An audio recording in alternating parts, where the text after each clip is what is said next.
अगर आपके पैरों में सूजन की समस्या है या लगातार पेट फूल रहा है तो किडनी की संबंधित समस्या हो सकती है, क्योंकि किडनी खून को प्यूरिफाई करने के साथ ही शरीर से टॉक्सिन्स को बाहर निकालने का काम भी करती है। इसलिए किडनी को हेल्दी रखना बेहद ज़रूरी है। तो आइए डाइटिशियन शिवा कुमार से जानते हैं अपनी किडनी का कैसे रखें ध्यान। हेलो, नमस्ते, सत श्री अकाल। कैसे हैं आप सब? उम्मीद करता हूँ सब सेफ होंगे, सुरक्षित होंगे। मैं हूँ डाइटिशियन शिवा। आज हम बात करने आए हैं किडनीज के ऊपर और आधा किडनी की प्यूरिफिकेशन के ऊपर। क्या क्या इश्यूज हैं जो हमारी बॉडी में आते हैं और क्या क्या चीजें हैं जो हमें ध्यान है जो रखनी चाहिए। पैरों में अगर सूजन आ रही है तो जी हाँ, कुछ गड़बड़ है। अगर आपके पैरों में यूरिक एसिड की तरह कांस्टेंट पेन है जो रहने लग जाता है तो जी हाँ, कुछ गड़बड़ है।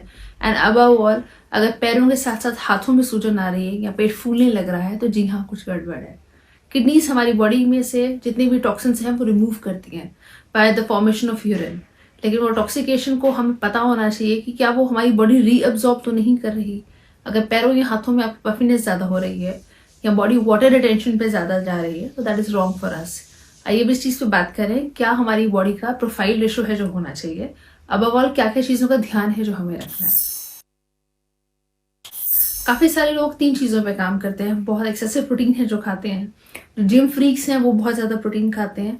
या अबव ऑल, हम अपने बच्चों को बारी बारी खाने के नाम पे सिर्फ दालें, साबुत दालें या काले चने ऐसी चीजें हैं जो देते हैं कि आप हमारे बॉडी में प्रोटीन एक्स्ट्रा ऐड कीजिए, आपको ग्रोथ के लिए चाहिए होता है। लेकिन ग्रोथ के लिए तब चाहिए होता है अगर आप उतनी एक्सरसाइज भी कर रहे हों। आपका एक्सरसाइज रेशो अगर कम है और आप ये मुझे बोलें कि नहीं यार, हम तो प्रोटीन एक्स्ट्रा खा रहे हैं even for the weight loss, that is not required. आपने कभी नोटिस किया है कि एक्सेसिव वेट लॉस प्रोग्राम्स के बाद जहां पे आप ड्रास्टिक वेट लॉस करते हैं या सब अपने आप को प्रोटीन डाइट्स पे हायर कर जाते हैं, उसके बाद आपकी बॉडी में बैलनेस है जो होनी शुरू हो जाती है। दैट इज आपके बालों में काफी सारे घनापन जो है वो कम होना शुरू हो जाता है और गंजेपन की दिक्कत है जो ज्यादा आने लग जाती है। फिर हम कहने के लिए घी भी खाते हैं, कहने के केराटिन थेरेपी भी करवाते हैं, प्रोटीन्स एक्स्ट्रा ऐड करवाते हैं। पीआरपी थेरेपीज के बाद भी लैंड अप वन सोल्यूशन कुछ हो नहीं रहा है, मैंने डाइट की ही क्यों। डाइट करना गलत नहीं है, but excessive of everything and anything is bad. आइए इस चीज पर समझें क्या क्या चीजें खा के आपको प्रोफाइल रेशो है जो बेटर करे, प्रोफाइल के साथ साथ अपना बॉडी डैमेज है जो बेटर करे, और अबव ऑल आपको ध्यान है जो रखना है। अगर पफी हो रहा है आपका फेस, सुबह उठते आपको लगता है फेस बहुत ज्यादा पफी हो रहा है, ह्यूज लग रहा है, तो उसमें कुछ नहीं करना है। आपको अपने बीपी को मॉनिटर है जो करना है। बीपी मॉनिटरिंग से ही पता चल जाएगा कि वेयर वी स्टैंड। अगर आपका बीपी बहुत ज्यादा हायर जा रहा है, अगेन पफीनेस है जो ज्यादा आएगी, but that has no relation with water retention. हम 2-3 चीजों का अकेला कॉम्बिनेशन है जो क्रिएट कर लेते हैं और हम ये समझ लेते हैं कि हमने जो भी कुछ खाया बहुत परफेक्ट खाया है, या हम लोग नॉनवेज बहुत ज्यादा खा रहे हैं तो भी हम परफेक्ट खा रहे हैं, और रोस्टेड में ले लेंगे तो भी परफेक्ट है जो जाएगा। अगर आप अब्जॉर्ब नहीं कर पा रहे हो उस मील को, आपको लगता है कि जो भी कुछ खा रहे हैं हमारी बॉडी में दिक्कतें हैं जो मल्टीपल ग्रेन्स में आ रही हैं, तो जी हाँ, उसमें वो दिक्कत आनी शुरू हो जाती है।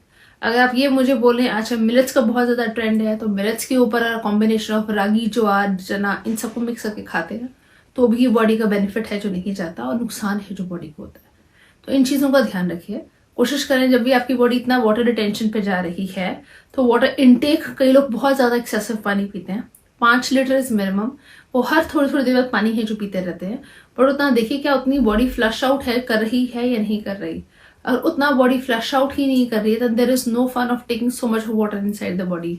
अगर आप इस फॉर्मेशन को बॉडी के साथ नहीं चला पाते हैं तो बॉडी का रेशियो है जो डैमेज होना शुरू हो जाता है, अगेन बॉडी रिटेन और पफी है जो होनी शुरू हो जाती है।